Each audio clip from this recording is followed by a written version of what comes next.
Peter writes in his first letter,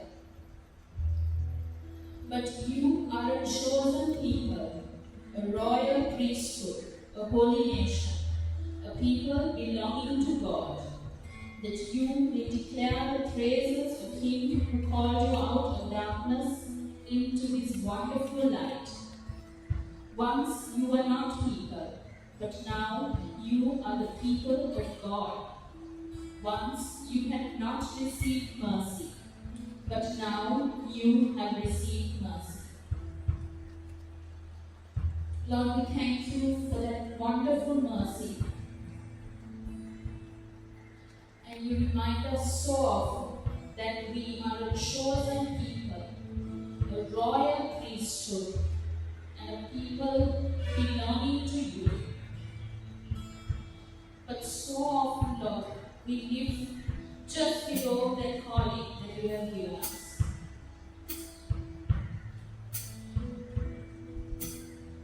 So much potential, so much that you want out of our lives.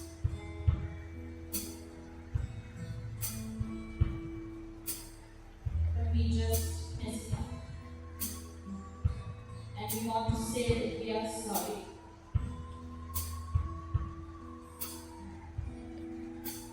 Please forgive us, Lord.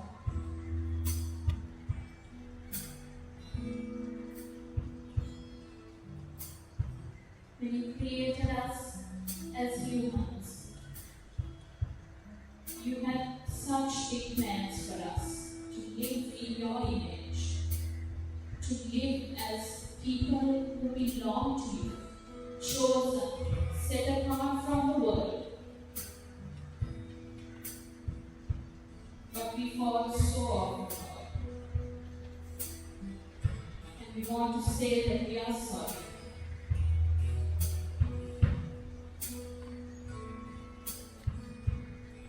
Lord, we ask that your Holy Spirit will be by us, will walk with us as we try to live in that world that you have created for us.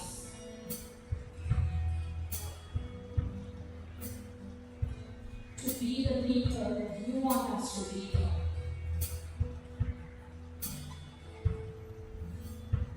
We ask for your mercy and your forgiveness. We ask that you will prepare us to carry out your work in this world and sanctify the people.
May the gracious and merciful God grant to you pardon and remission of all your sins, time for newness of life, and the grace and comfort of the Holy Spirit. Amen.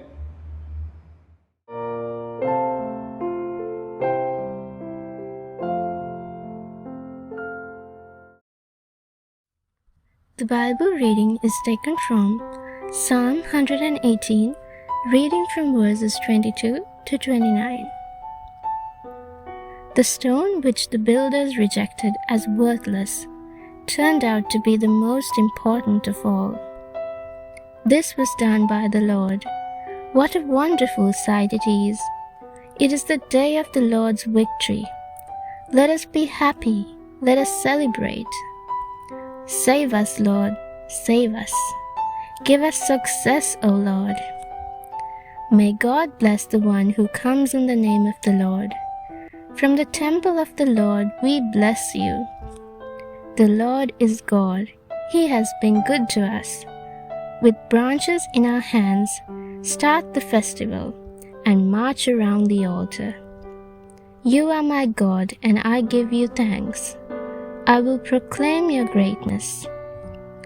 Give thanks to the Lord, because He is good, and His love is eternal.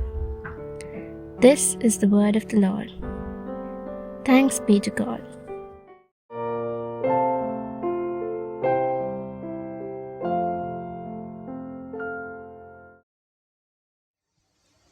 Let us pray. Gracious Master, in silence, speak to our hearts that we may hear you. Touch us so that we can feel your presence with us. Your words will go deep into our hearts and make a revival within. In Jesus' mighty name we pray. Amen. When it comes to reading and digesting God's word, we all have different times where we can rely on God and begin to focus our minds on Him. The best time that I could spend with the Lord is maybe 5 o'clock in the morning when I come down alone, no doorbell and no telephone calls at that time, so I can rely on God and read His word. And last week when I sat down to read God's word, there was a question was bothering me in my heart. And I had to find a clear-cut answer to that. And one of the question was, are you satisfied with the Christian productive life you're leading? Are you satisfied with the Christian productive life you're leading? To me, this question is extremely valuable, and also it's important. We find that there are many challenging questions that come our way. Never ignore those questions, but allow those questions to come up. You go through it and you digest it and see where you can find clear-cut answers. Many of us have some kind of leadership within the church or maybe in the society. It is good to have leadership. We listen to the sermons, we come and receive the sacrament there, and then we go back.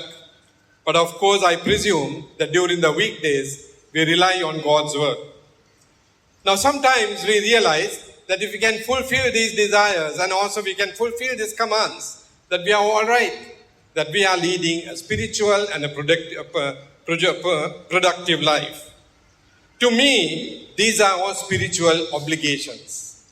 These are not ways and means where you can begin to see how the Lord is dealing with you. In our daily lives, I find that in our Christian journey, we pay our tithes, we attend our services, and at the same time, we attend to certain responsibilities we do have. God never, in the Bible that I have read, God has never made any kind of distinction between your social life or maybe the world outside where you work, your workplace, and also in church life. We believe that there are certain qualities that God expects from each one of us. Justice, righteousness, integrity, mercy, honesty, fairness, faithfulness. These are all qualities that flow through the Bible where you begin to see how you can lead essential qualities of a Christian life. What steps should we follow in our daily lives to lead a healthy, spiritual, and a productive life? I have a few things to tell you this evening. One is, spend unhurried time with God. Spend unhurried time with God. Don't ever feel guilty within you that you're in a hurry to go. You're in a hurry to get back to your work. Therefore, let's do this Bible reading and say a prayer. Lord, I pray that you look after my wife Mary, my daughter Jane, and my son John. Amen. Is that the prayer that you want to say daily?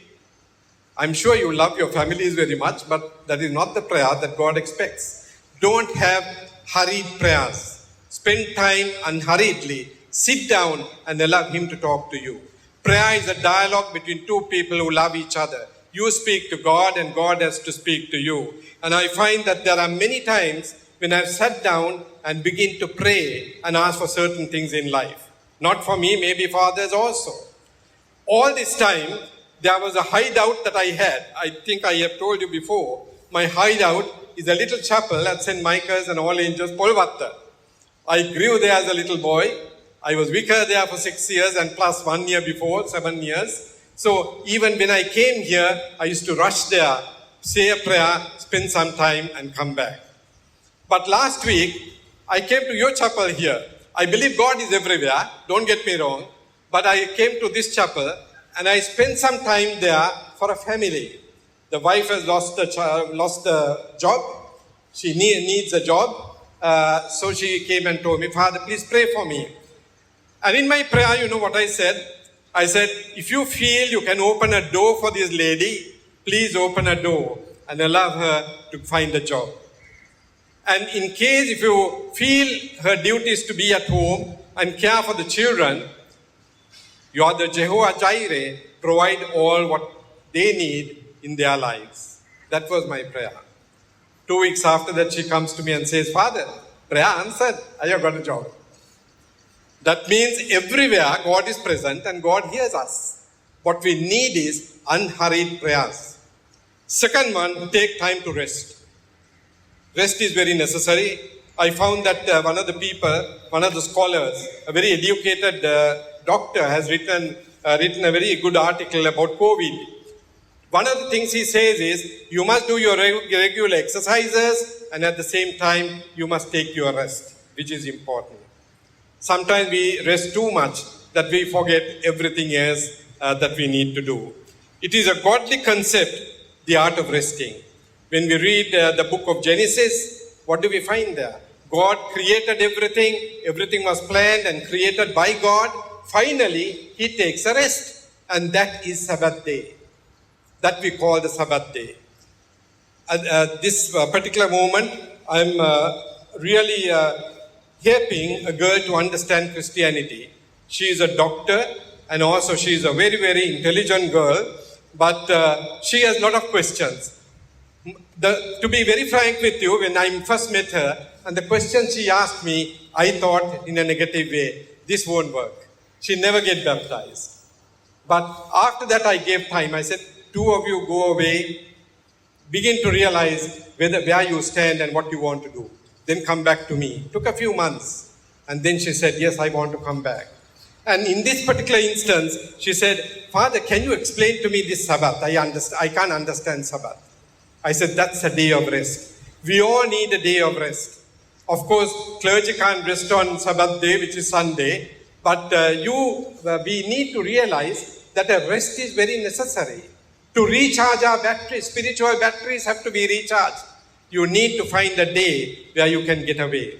I remember in 1995, when I was sent to the Diocese of Liverpool, the first thing I had to do was to meet the bishop there. And that was Bishop David Shepherd, who was the cricketer bishop who brought the English team here. He captained that English team, David Shepherd. So my vicar told me, he's a man who will open the door at the proper time. Don't get late. Your appointment is at 7 o'clock in the morning. 6:45, be near the door. And he'll open the door sharp at 7. And he'll tell you when to get out. So I stood there very patiently. Here this tall, hefty man opened the door for me and said, good morning, Chrysanta. Now the time is 7. I can give you time till 7:15. You are free to tell what you want. And then after that, 7:15, I have another appointment. So the first question he put to me was, when is your Sabbath day? I got a little completely out of control because we never take a Sabbath day in Sri Lanka. When you find that your Sabbath day is a day of rest, there is somebody coming and telling you, Father, can you come and bless my office? Can you come and bless my home? And can I say, no, it's Sabbath day, I can't come. No, we oblige because people are important to us. When I told him that, he never understood. He said, no way. You need to understand, learn this good English practice before you get back to Sri Lanka. Monday is your off day. I don't want to see you in church on Monday. You can do whatever you like. You want to sleep, you sleep. Go for a walk, do reading, whatever. But not to church, because that's a day that you need to take rest. We find that in the book of Genesis, chapter 2, verses 2 and 3, you find the whole thing there. Thirdly, practice gratitude. When somebody does something good for you, you need to say thank you for the blessings I have received. Are we satisfied and thankful? I always tell my students, when you receive something, just say thank you. You're not dropping anything. You're not losing anything by that. I have 9 students at the moment.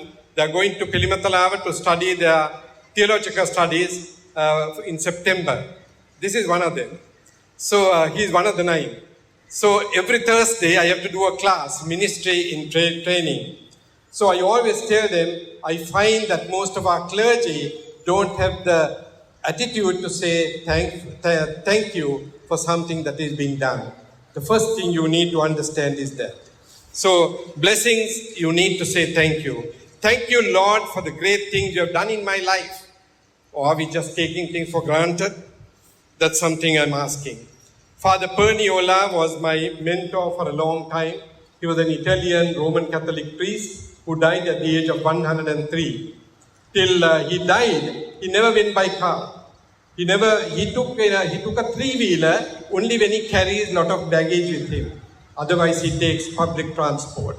And when I go to him to meet him, he told me one thing. He said, Krisanta, I'm going to give you a little exercise for you to do. And that exercise is for 90 days. 3 months, you have to do this and come back to me. He said, every day, when you get up in the morning, think of the past day and thank God for 3 things that you have received from God. That means at the end of 2 or 3 months, I found 270 things that I could be thankful for.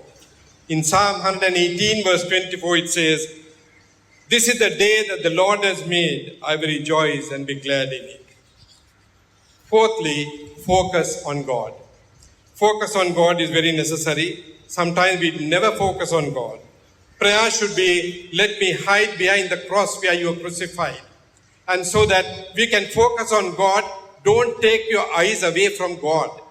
Whatever the circumstances may be. I have the habit of giving calls on when I don't see regular people on Sunday in church. So, and you help me a great deal because you have your set pattern. Today I find that one family that sits just behind me is right at the back. I don't know for what reason. But nevertheless, normally there are people who sit in the same pews. So it helps me a great deal. I gave a call to 2 people and they told me, Father, it is not that we are not feeling well. We are okay. But because of this COVID, we haven't taken the second jab. So therefore, give us a little time. I felt very honest in what they said. They have a fear. There is a problem that we have. But at the same time, they never told me, Father, we went to upcountry. We were not at home. We went outstation. No, they told me the truth. So that's fine. But at the same time, decide that you are going to focus on God, even at home, and realize God's strengthening in your own life. It says, turn your eyes upon Jesus. The things of the earth will grow strangely dim, and dim in the light of His glory and grace. 5th point is, die to yourself. To see that you sacrifice yourself. Don't have yourself always controlling you. There are fleshly desires that control our feelings, our thoughts.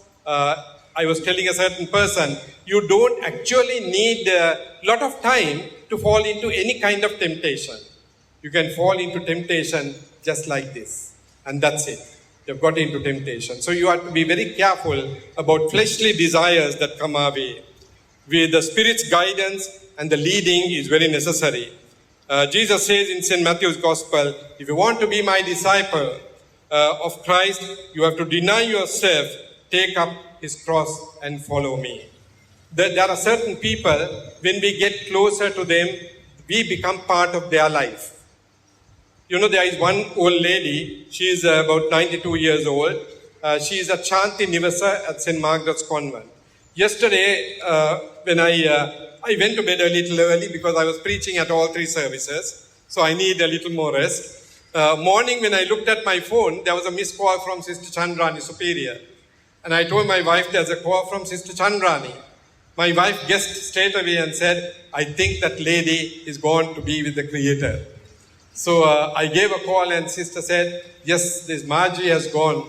She is gone to be with the Creator.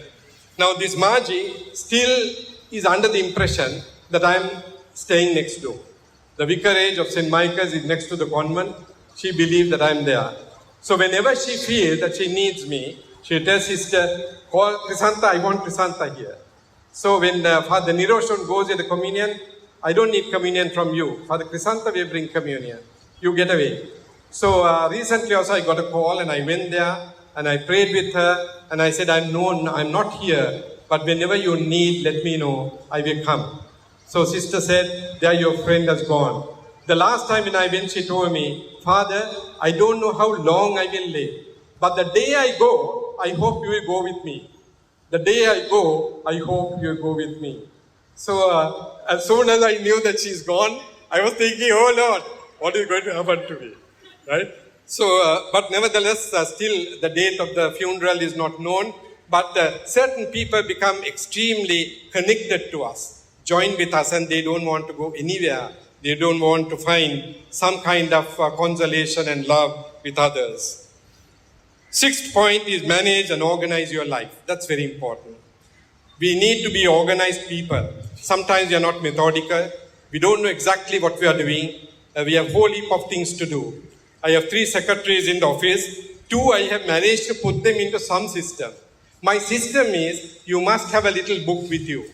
And when I send you messages from the message book back to the office, you need to write down what I have written. And everything is circled. Either it's V for Virangika, L for Lilani, and N for Natasha. And I circle it. These are the messages you need to do. And I would like, if you can complete it, send it back to me in the evening.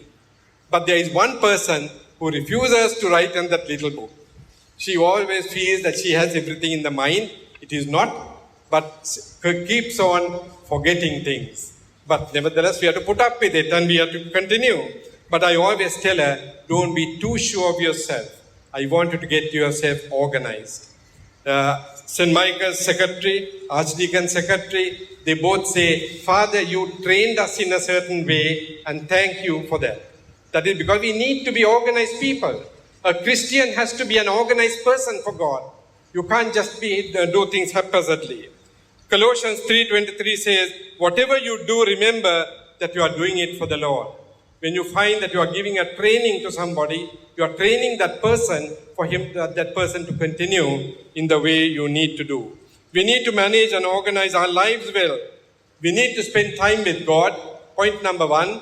Secondly, you need to have experience a stable family life. That's very important.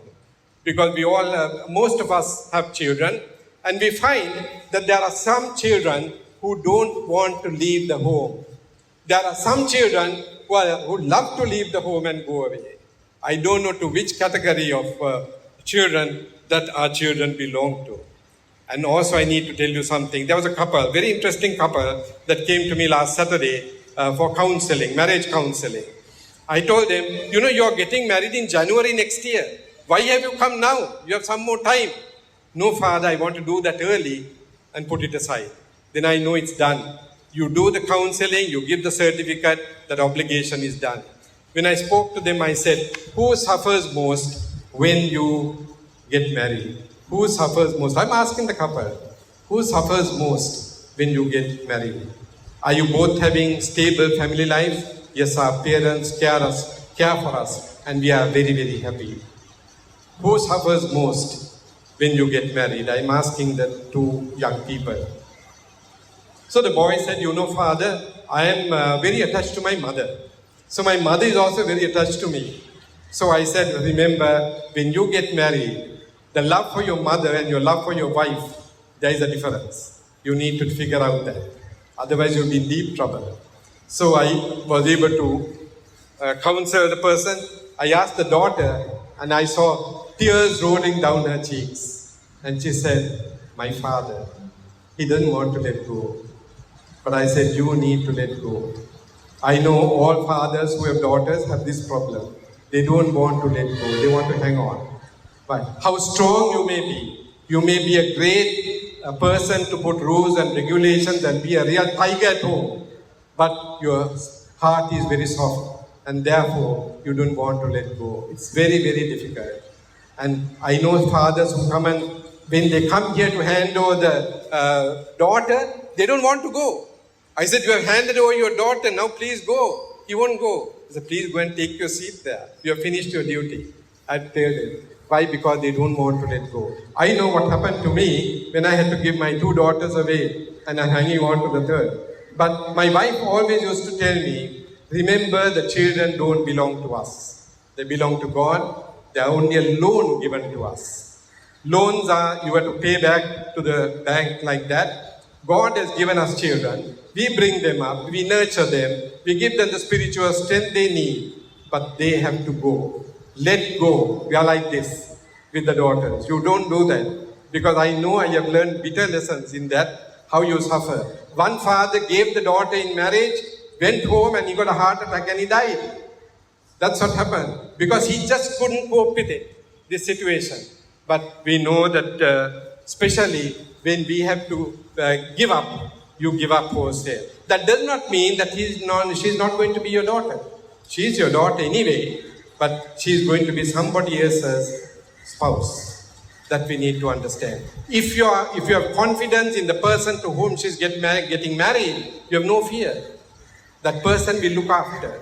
She's going to continue as your daughter. But we have to get this right, because I don't like when people suffer like this, especially fathers. Let go. That's something we need to understand. The seventh point is give to God and others the attitude of sharing. Sometimes we don't want to share. We are hanging on to things, old boxes. I understand that in certain homes, you find a lot of things stacked up. They are collecting everything. All the rubbish, shoe boxes and everything. When I go to blessed houses, I always see this. Shoe boxes stacked up in one place. So certain old machines, all kinds of things are stacked up in these. One of the greatest things that a clergyman can do is when you go to bless the house, you're going to the entire house. You're not going to bless the house from the veranda. No, you go to the house, the bedrooms, everywhere you go, loafing all over. And then you see a lot of very nicely arranged houses, but at the same time, a lot of stacked things. We find that we need to give up certain things in life and get ourselves organized. Giving, the attitude of sharing is something very necessary. I know that when I was at Archdeacon's residence, for 10 years, we collected many books. I had 4 book racks, and my wife said, you're going to St. Michael's, which is not going to be a big like this. Please give up 2 racks and only take 2 book racks with you. So I gave it to a lot of clergy who needed books, and they gladly took it away. Then from St. Michael's, when I wanted to come here, then my wife says, St. Luke's, the vicarage is very small. So therefore, please give up as many books possible. So I'm in that small room there. So she told me, give up a lot of things. And I told the clergy, come and take a lot of books now. I need to reduce. You know what they told me? Father, you have given books, that's enough. But what we need are these vestments that you have, and chasubas and various other clergy dresses. When you die, please tell Auntie Mala to give it to us. I said, one way go into the grave or get burned, but nevertheless, you can have the others, you can book it. Some have already come and taken my stuff away. They say you are retiring next year, you don't need all this. so they take it away. But I don't mind giving up, because we have to let go. We can't hang on to it. We are going to settle down into something that is going to be completely different. Lifestyle is going to be different. So when somebody receives it, we are happy about that. In Acts chapter 20 verse 35 says, it is more blessed to give than to receive. So, dear brothers and sisters, to lead a productive life is not easy. But you need to make up your mind and to see where you stand in this. You can't make up your mind and do something else. You have to make up your mind and see where you are going. And the journey must be something very productive, very rewarding. And when you give, you feel happy within you. That's something you will experience. God bless you.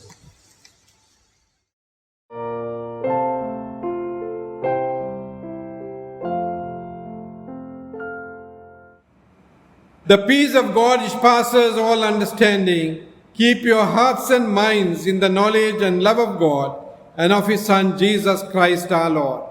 And the blessing of God Almighty, the Father, the Son, and the Holy Spirit be with you this day and forevermore. Amen. Shall we rise and sing our final chorus before we go out?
Good night and God bless you. We hope you have a blessed and safe weekend.